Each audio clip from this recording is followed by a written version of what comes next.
আসসালামু আলাইকুম।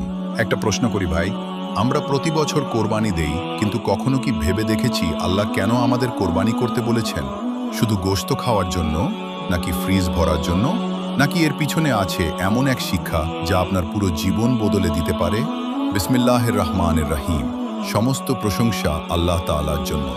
দরুদ ও সালাম বর্ষিত হোক আমাদের প্রিয় নবী মুহাম্মদ সাল্লাল্লাহু আলাইহি ওয়াসাল্লামের উপর। প্রিয় মুসলিম ভাই ও বোনেরা, ঈদুল আজহা আসলেই আমাদের ঘরে ঘরে আনন্দ।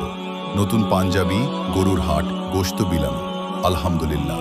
কিন্তু ভাই, একটা কথা বলুন তো, আমরা কোরবানির আসল মানে কি কয়জন জানি?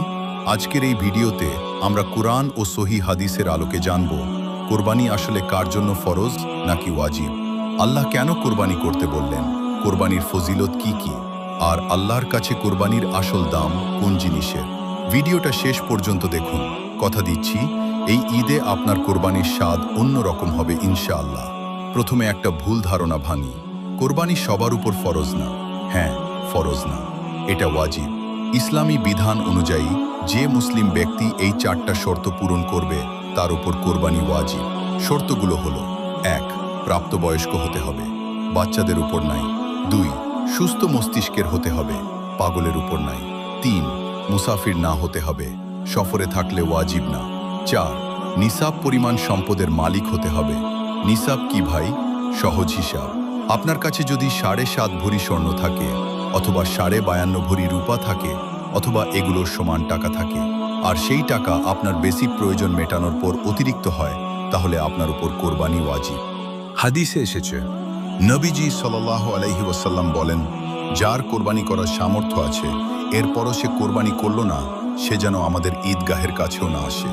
ইবনে মাজাহ 3123। ভাই আমার, আল্লাহ আপনাকে রিজিক দিয়েছেন, চাকরি দিয়েছেন, ব্যবসায় বরকত দিয়েছেন। বছরে একটা দিন আল্লাহ বলছেন, আমার সন্তুষ্টির জন্য একটা পশু কোরবানি করো। এতটুকু করতে পারবো না? এটা গরিবের উপর জুলুম না, এটা সামর্থ্যবানদের উপর আল্লাহর হক। কোরবানি কেন দেওয়া হয়? আসল ইতিহাস কি? এটাই হলো পুরো ঈদের রূহ। এটা না বুঝলে কোরবানি শুধু মাংস কাটার উৎসব হয়ে যাবে। কোরবানি মানে পশু জবাই না ভাই। কোরবানি মানে আল্লাহর হুকুমের সামনে নিজের সবচেয়ে প্রিয় জিনিস কোরবান করে দেওয়া। হজরত ইব্রাহিম আলাইহিসসালামের ঘটনা। আল্লাহ তাআলা তার খলিল, তার বন্ধু ইব্রাহিম আলাইহিসসালামকে স্বপ্নে দেখালেন, তুমি তোমার সবচেয়ে প্রিয় বস্তুকে আমার নামে কোরবানি করো। একবার ভাবুন ভাই, 86 বছর বয়সে একটা ছেলে পেয়েছেন, নাম ইসমাইল, চোখের মণি, কলিজার টুকরা। আর আল্লাহ বলছেন, এই ছেলেকে নিয়ে যাও, আমার নামে জবাই করো। দুনিয়ার কোনো বাবা এটা পারবে? পারবে না। কিন্তু ইব্রাহিম আলাইহিসসালাম কি করলেন? তিনি ছেলেকে বললেন, বাবা, আমি স্বপ্নে দেখেছি আমি তোমাকে জবাই করছি, তুমি কি বলো? সূরা সাফফাত আয়াত নং 102। ইসমাইল আলাইহিসসালাম কি জবাব দিলেন শুনুন, হে আমার আব্বা, আপনাকে যা হুকুম করা হয়েছে আপনি তাই করুন। ইনশাআল্লাহ আপনি আমাকে ধৈর্যশীলদের অন্তর্ভুক্ত পাবেন। আল্লাহু আকবার। বাপ ছেলেকে শুয়ে দিলেন, ছুরি গলায় চালালেন, কিন্তু ছুরি কাটে না, কারণ আল্লাহর হুকুম ছিল পরীক্ষা নেওয়া, খুন করা না। সাথে সাথে আল্লাহ জান্নাত থেকে একটা দুম্বা পাঠিয়ে দিলেন, বললেন, হে ইব্রাহিম, তুমি তোমার স্বপ্ন সত্য করে দেখিয়েছ। সূরা সাফফাত আয়াত নম্বর 105। আল্লাহ আমাদের পশু চান না, আল্লাহ দেখতে চান আমরা ইব্রাহিমের মতো হতে পারি কিনা। আমরা কি আল্লাহর হুকুমের জন্য নিজের মোবাইল আসক্তি কোরবানি করতে পারি? আমরা কি হারাম রিলেশন কোরবানি করতে পারি? আমরা কি সুদের চাকরি কোরবানি করতে পারি? এটাই হলো আসল কোরবানি। আল্লাহর কাছে কি পৌঁছে, গোশত নাকি তাকওয়া? আল্লাহ তাআলা কোরআনে ক্লিয়ার করে দিয়েছেন, আল্লাহর কাছে পৌঁছায় না সেগুলোর গোশত ও রক্ত, বরং তার কাছে পৌঁছায় তোমাদের তাকওয়া। সূরা হজ আয়াত নং 37। আল্লাহ কি গোশত খান? না। আল্লাহ কি রক্তের মুখাপেক্ষী? না। আল্লাহ দেখেন আপনার কলব, আপনার নিয়ত।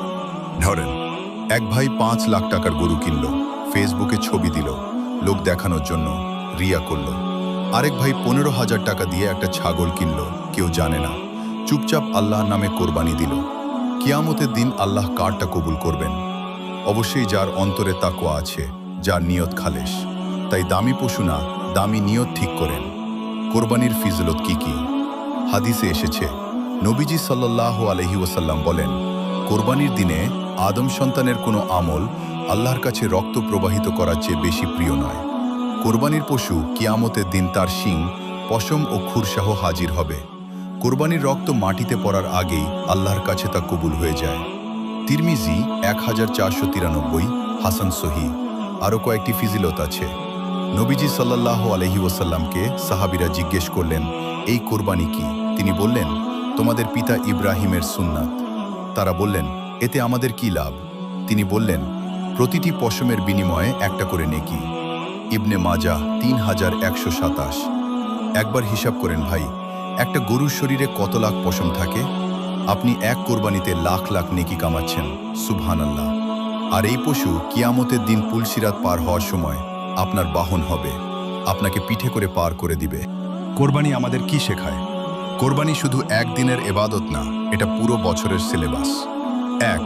ত্যাগ শেখায়, নিজের প্রিয় জিনিস আল্লাহর জন্য ছাড়তে শেখায়। 2. আনুগত্য শেখায়, যুক্তি না খুঁজে আল্লাহর হুকুম মানতে শেখায়। 3.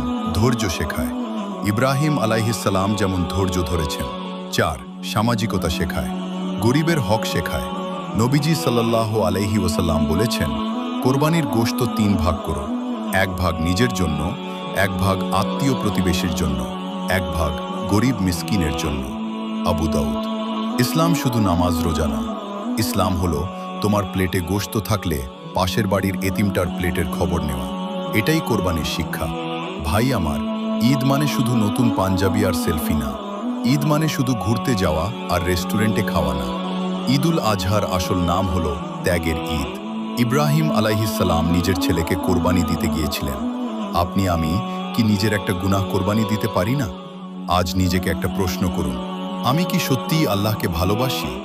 যদি বাসি, তাহলে আল্লাহর জন্য আমি গত 1 বছরে কি ত্যাগ করেছি?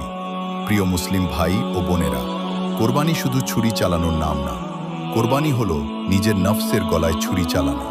কোরবানি হলো ঈমানের পরীক্ষা। ইব্রাহিম আলাইহিসসালাম পাশ করেছিলেন, আমরা কি ফেল করব? আসুন আজ থেকে নিয়ত করি, শুধু পশু না, নিজের অহংকার, হিংসা, হারাম ইনকাম সব আল্লাহর নামে কোরবানি দিয়ে দেব। হে আল্লাহ, আমাদের কোরবানি আপনি কবুল করে নিন। আমাদের অন্তরে ইব্রাহিম আলাইহিসসালামের মতো তাকওয়া আর তসলিম দান করুন। আমাদেরকে রিয়া থেকে বাঁচান। আমাদের পশু কোরবানির সাথে সাথে আমাদের নফসকেও কোরবানি করার তৌফিক দিন। আমাদেরকে, আমাদের বাবা মাকে, আমাদের সন্তানদেরকে জান্নাতুল ফিরদাউস দান করুন। আমিন ইয়া রাব্বাল আলামিন। ভিডিওটি যদি আপনার অন্তরে লেগে থাকে, তাহলে এটা আপনার দায়িত্ব, শেয়ার করে দিন। কারণ নবীজি সাল্লাল্লাহু আলাইহি ওয়াসাল্লাম বলেছেন, যে ভালো কাজের দিকে ডাকে সে কাজকারীর সমান সওয়াব পায়। সহি মুসলিম।